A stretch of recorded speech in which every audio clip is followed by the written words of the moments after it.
2020 was Pomplamoose' most successful year ever. We passed 1 million subscribers, and the band has been growing faster than we ever have in our history. So I wanted to peel back the curtain into how this whole operation works. Okay.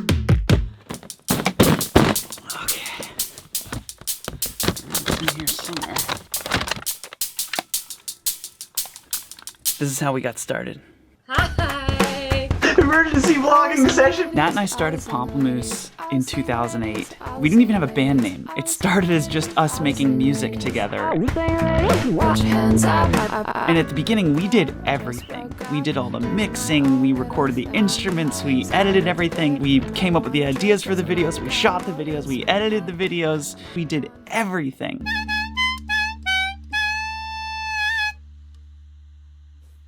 "12 or 13 years later, it blows my mind what Pomplamoose has turned into. Mixers, the people who we hire to come in and do overdubs, the people behind the cameras, and the people who are editing the videos. A whole team of people creating a new music video every week. 52 songs a year. Designers, album art, web design. Then there's merch design. Pomplamoose got 89 million views in 2020. That's almost 3 times what we got in our biggest peak during the first phase of Pomplamoose. We also paid out over $180,000 to our contractors this year. Pomplamoose has become a profitable business, making a new music video every single week, and we've been able to do it without burning out. This video is a holistic bird's eye view of Pomplamoose. Welcome to Pomplamoose, people, process, money.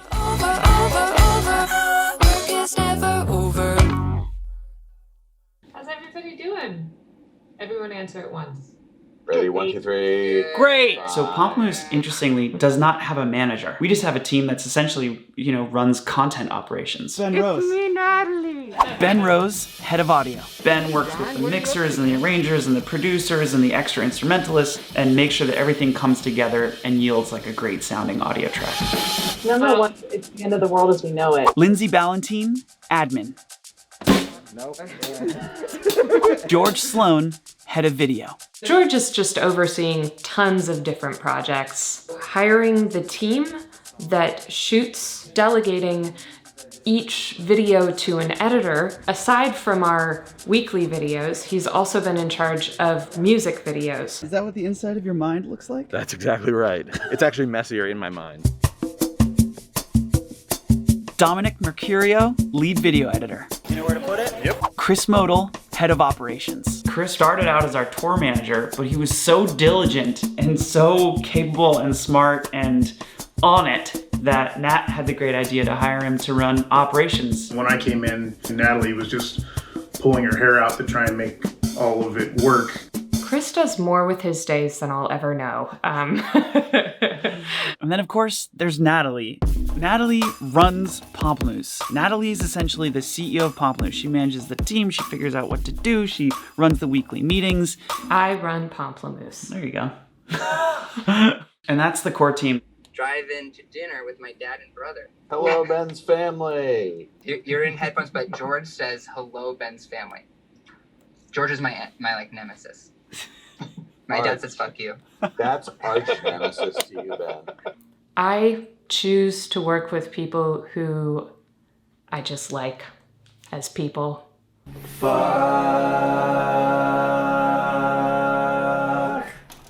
Great.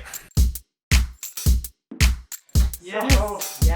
We've worked really hard over the years to really refine and hone in on the right process to create a video a week. There's the song Choice. Natalie and I will kind of work together to pick which songs we'll record. Here's one of my best mashup ideas ever. Best ever. Christmas time is here. Sometimes we'll talk arrangements, send each other voice memos. We kind of show up to the session knowing what songs we're gonna do, but without too much music arranged already. In 2017, Pomplamoose changed our process. Before that, I was really grappling with my identity as both CEO and a creator and artist. And it was very hard to reconcile those two things because building a startup and creating a company is more than a full-time job. It's a triple-time job. And we changed our process, which allowed me to basically fly down to LA once a month, spend a day recording 4 songs with the band, which suddenly enabled Pomplamoose to be prolific. A shoot day is nutty.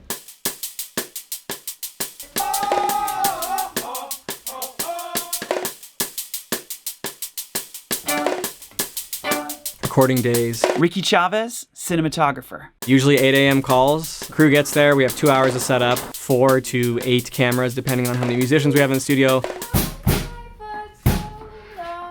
And it's this very collaborative process. Stop singing there. I think that's where it does all the choral stuff. Like, Okay, so We're giving each other feedback and thinking about the song and talking about the song and playing sections of it. We're finding parts between us. idea. Instead of the chorus as the chorus, what if we treat it as a B section? The fact that we are able to arrange and record 4 songs in a single day is what makes Pomplamoose economically viable. They lock down a tune, they make quick decisions. We capture it the best way we can. We get as many angles as we possibly can. Somehow arrange a song and usually get 3 to 4 takes of the song and then move on to the next. We do that 4 times in one day. Changing batteries and talking to people over headsets and doing stuff. And then at the very end of the day, we finish the last song, everyone just goes like, It's the creative process. Often you get stuck and you gotta force your way through ideas. So it can get stressful. But it's so fun. Everyone loves being there. It really comes down to everyone being so good at what they do. The musicians are they're top notch. They can go through arrangements, they can do it quickly, they can be agreeable, they can disagree quickly and not be offended. When it comes to video, our team is on lock. That's the fucking build. That's right there. great. That's really great. Once we kind of have the footage in the can, then a whole new process starts. sometimes we record the songs as a band and we just don't have enough time to flesh it out, and everybody's just like, okay, this is gonna be mostly Ben's job to make good, so like, good luck with this, Ben. Most of my work starts after shoot days. I get all the files from Tim, who our engineer. I'll finish comping vocals if we need to do that, send that to our background singer.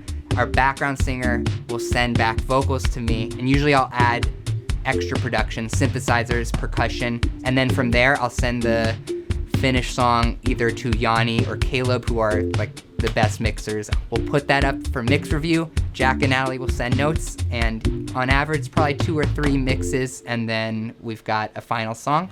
Oh, so kiss me.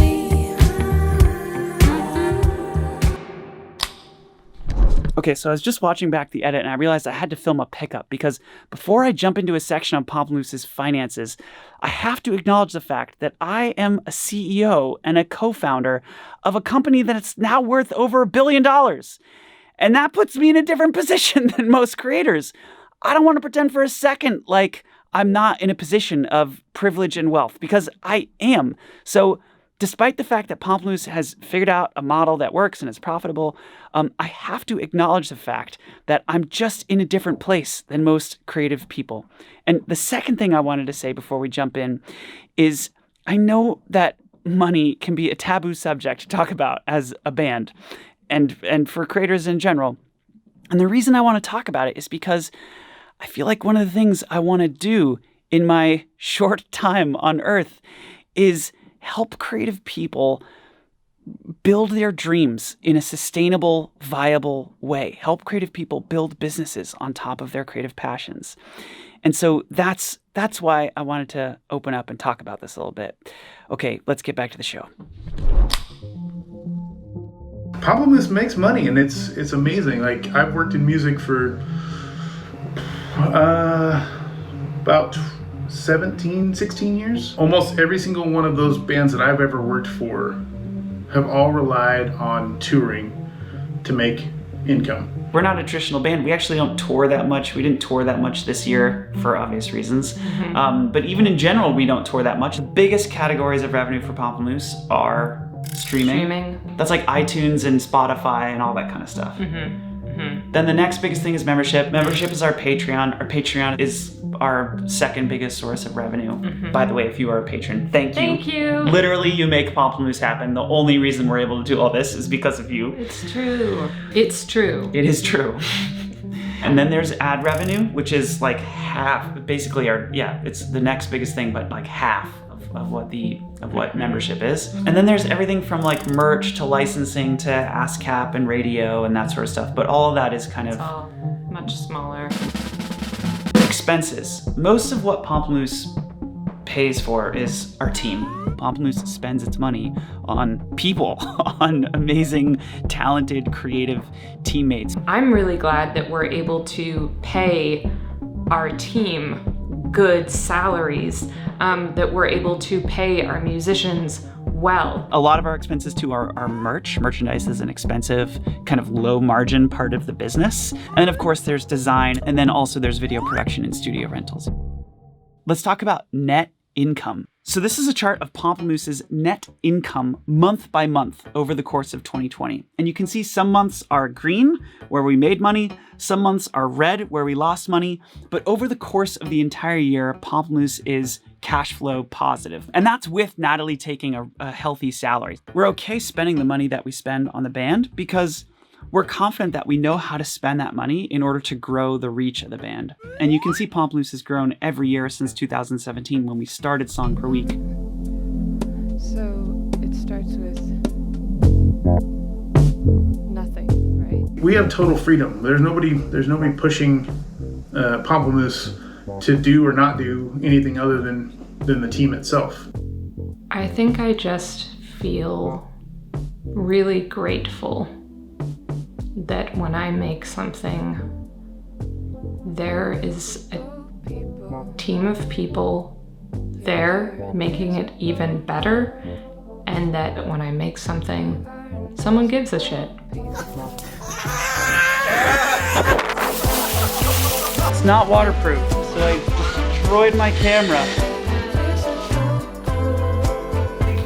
Being independent of a record label is really special. I'm proud to be a part of something that is bringing joy to people. And it brings joy to me too. Thank you for watching. I hope this gave you kind of an inside glimpse into how Pamplemousse runs our operation and how it works and the guts of the whole thing. I make videos like this all the time. So if you dug this, please subscribe. Smash that like button, hit that bell. Let's see you jump on this YouTube train. Do you like that show? You like that? Please subscribe. And yeah, also leave me a comment. I love getting comments from folks, and I answer comments. I read all the comments, so leave me a comment. And we'll see you at the next video. Okay, bye.